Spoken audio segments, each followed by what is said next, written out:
Mga kalingap, pagkatapos namin kumain, papunta sa misyon, ay may napinsin kami na isang pulubing nakatayo sa labas ng restaurant at naghihintay kung sino ang magbibigay sa kanya ng pagkain. Nakita ko sa kanyang mata at mukha na nagugutom. Kaya di ako nagdalawang isip na siya'y tulungan at bigyan ng pagkain ito. Nang sa ganun, ay malagyan ng pagkain ang kumakalam ng tiyan. Wala ka naman kasama sa third. Kaway ka, kaway. Kuya, taga saan ka? Ha?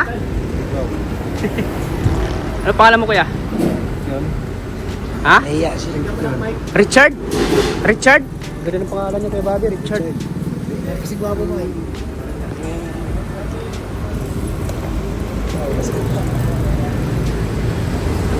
Kumain ka na, kuya? Kumain ka na? Di pa?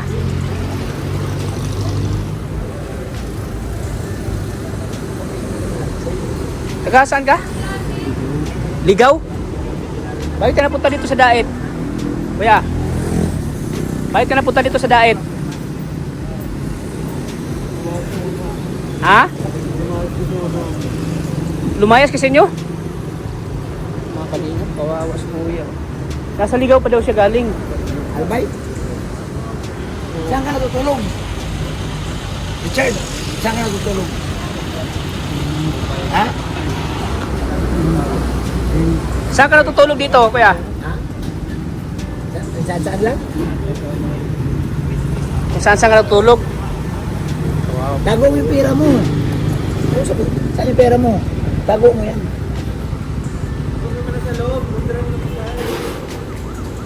Hindi pa rin siya kumakain. Kain mo rin. Si kuya, kawawa si kuya. Ilang taon ka na, Kuya Richard? Kuya Richard, ilang taon ka na? Kuya? Ilang taon ka na? Ha? Kayain si Kuya Richard, oh.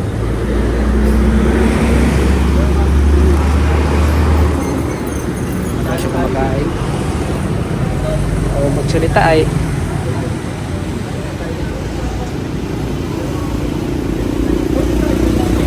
Lumayas ka sa inyo, lumayas? Bakit? Pinagalitan ka ng magulang mo? Ha? Matagal na ako na wala. Ah, matagal ka na wala? Mahigit ilang buwan ka na? Tagal na? Nilakad mo lang dito? Papuntang Ligaw at dito Daet? Nilakad mo lang? Yan, nilakad nyo lang daw mga kalingap.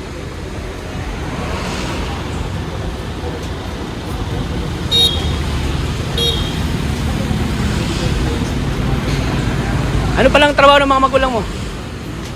Di mo alam yung trabaho ng mga magulang mo? Ha? Parang nawala ko sa sarili mo. Wala sa isip. Kita naman si Choro. Ano yan? Gutom. Gutom. Gusto mo yung kumain. Gusto mo nang kumain? Oh, bigyan kita. Hindi, saan ka na pagkainin? Kawawa po. Kaya nga eh. Kawawa po mga kalingap. Kano ibigay mo pera? Oh. Kain ka? Oh, 200. Pasok ka doon. Kain ka ha? Hindi, baka ano, i-order mo sa Bakalisar Tara, pa. kain tayo. Dali kita dali. Ha? Kawawa po mga kalingap. Tanongin natin kung pwede siya pakainin to. Ibabayaran naman natin. Sunod ka doon, sunod. Anong gusto mong bigyan ka dito? Gusto mo sabaw? Punta ka doon, punta ka doon.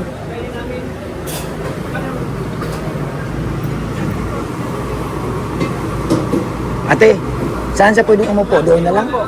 Yun, sa safe na lugar. Dito lang daw, dito. Doon ka, upo ka dito. Dito ka daw, upo ka dito. Oh. Yan. Upo ka dyan, upo ka. Ate, sandali ah. Kainin na namin. Yan. Yan, upo ka. Kain ka ng marami ha. Kasi ang resulta nito kuya Bati, kaya siya naganito. Oo, nalilipasan. Nalipasan mo.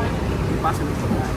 Ito mo, mukhang ano, mukhang mabait naman. Kailang mukhang gutom lang. Kaso lang mahihain. Oo. Ganyan pag gutom eh, yung Di. hindi ka nakapagsasalita. Normal yan kasi bago ka niya nakita ngayon eh. Pero pag matagal-tagal mo na itong makaibigan, malalabas ang ano nito, ang totoong kwento ng buhay niya. Dito ka lang lagi kuya, tumatambay, dito lang. Dito lang lagi.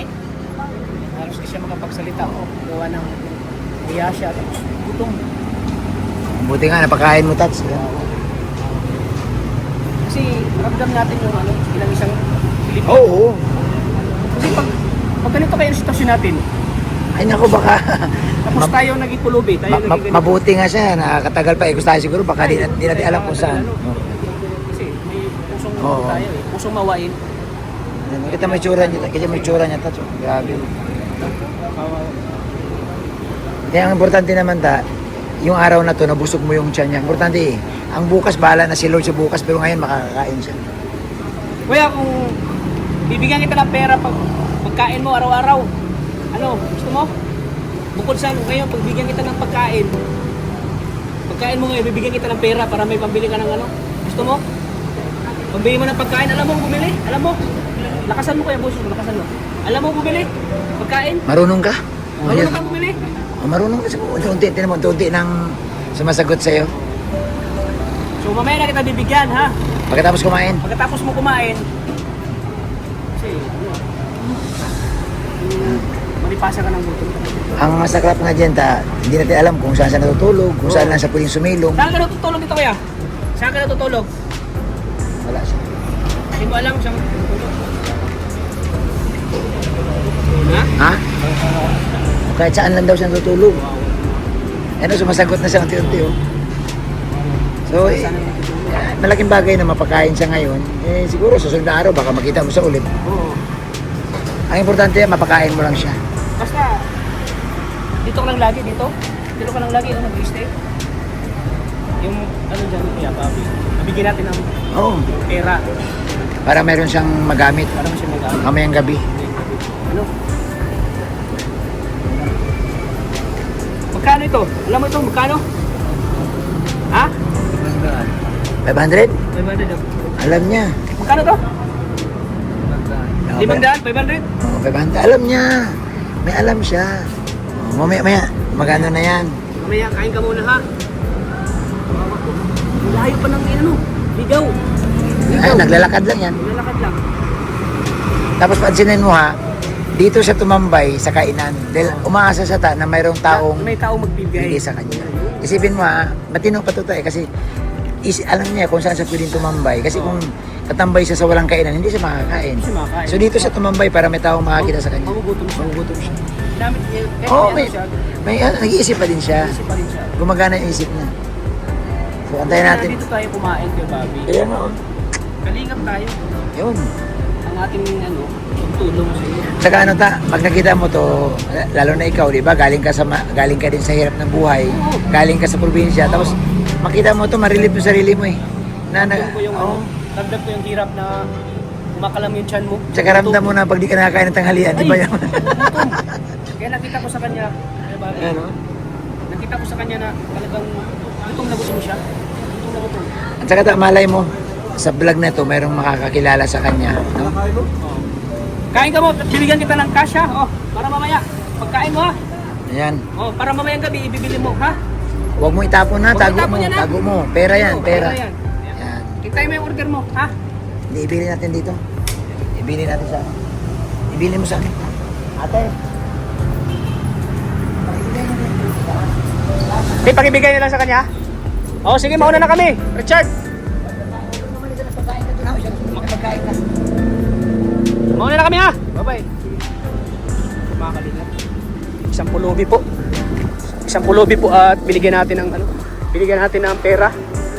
Kasi ramdam natin yung kung nagugutom tayo ay ano natin sa kanya mukha na gutom siya. Gutom na gutom siya mga kalingap. Kasi kahit isang oras lang, halimbawa, di tayo makakain ng lunch. Wala, kumakalam yung sikura natin eh. Kaya nakita ko sa kanya po mga kalingap na gutom na gutom. At kawawa din naman kung sa kalagayan natin pag ganyan. Pag Pag sa kalagayan natin ganyan, talagang. Di ba, mga edit si Daddy Kim bro kasi iniwa sa mga Kasi ramdam natin yung isang araw di tayo kumakain ng parang nahihilo tayo. sakit sa ulo. Ano yung Isang beses pa lang. kay Bobby? Sarap sa pakiramdam na natulungan natin yung isang tao talaga ng Alam mo ano eh, ang itong araw na to masagot mo lang siya. Ang bukas bahala na si Lord. bahala si Lord. Basta itong araw na to, na-encounter mo siya, ibig sabihin, nasa sayo kung makakatulong ka. Oo. So yun nga, tulungan ni Tata bro. So, Galing. ang bukas bro, hindi natin hawag yun eh. Mm.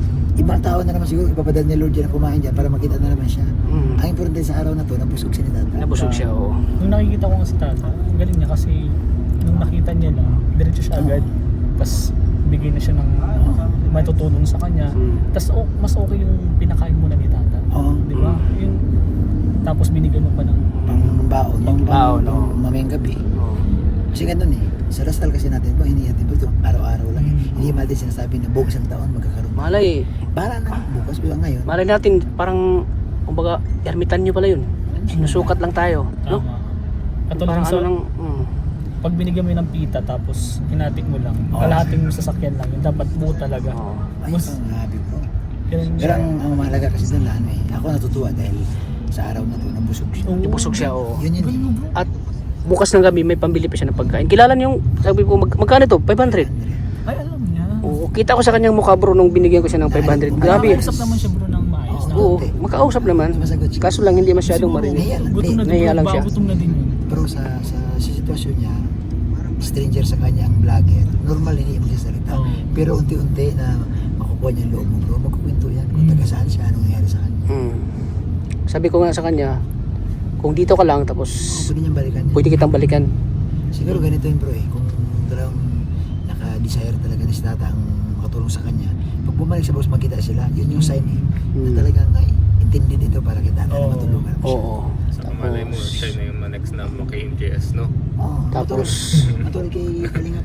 papaliguan natin, Oo, totoo. ano natin, papagupitan, ganun. Grabe ka talaga. Kasi bro, ano eh, bro, alam mo, yung pagtulong mo dyan bro, priceless kasi yun. Oo, priceless.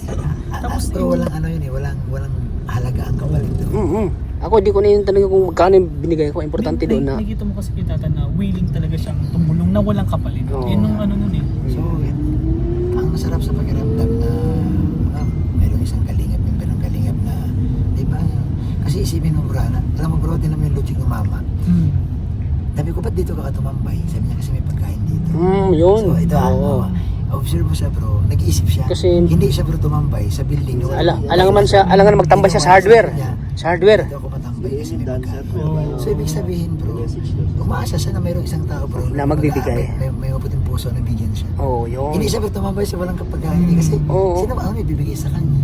So, Oo di nga. ba, malinaw ang isip niya na gusto niya kumain. Gusto niya kumain. So, Ramdam ko sa kanya ko Bobby yung talagang gutom siya. Kita ko sa kanya mukha na gusto niya kumain. Gutom na daw siya.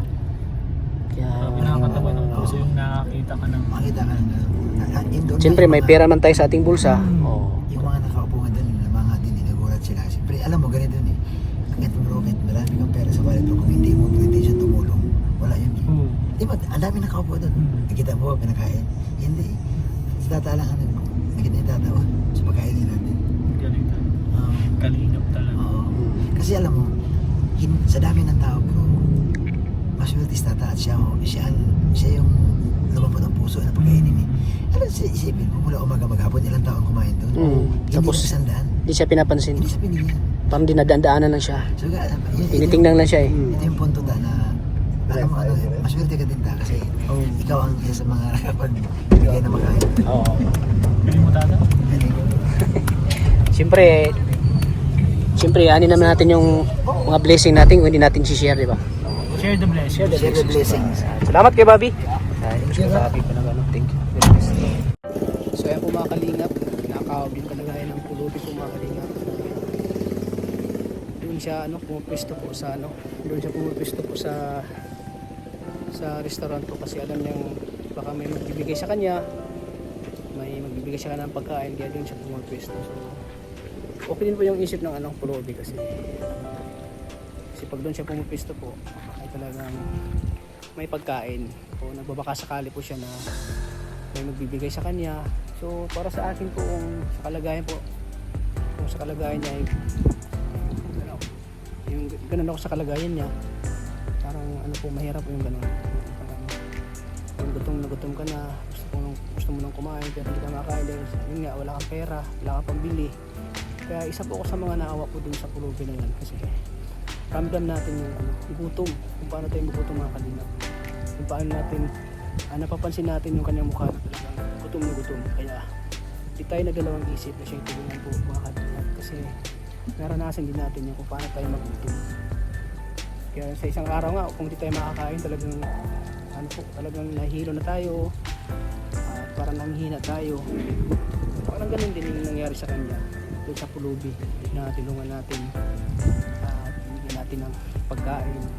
At bukod dyan sa pagkain, binigyan pa natin ng 500 pesos para may pagsapit ko ng gabi, kung may gusto siyang bilhin, gusto siyang kumain, ay may makakain po siya. Kaya ganoon na po yung ano natin.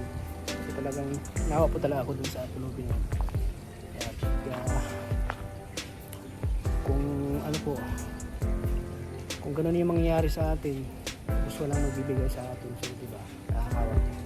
Kaya ganoon din po yung pag-share natin ng blessings dun sa pulubi na yun. Kaya sana po mga kalingap, kung may nakakita man tayo ng ganun, bigyan natin kahit magkano po, nasa ganun po ay mapawi na yung gutom, yung kumakalam ng tiyan, magkaroon po ng lamang. Kaya ganun po yung talagang awayin po talaga ako sa mga ganun po. Kaya thank you po, sana po ay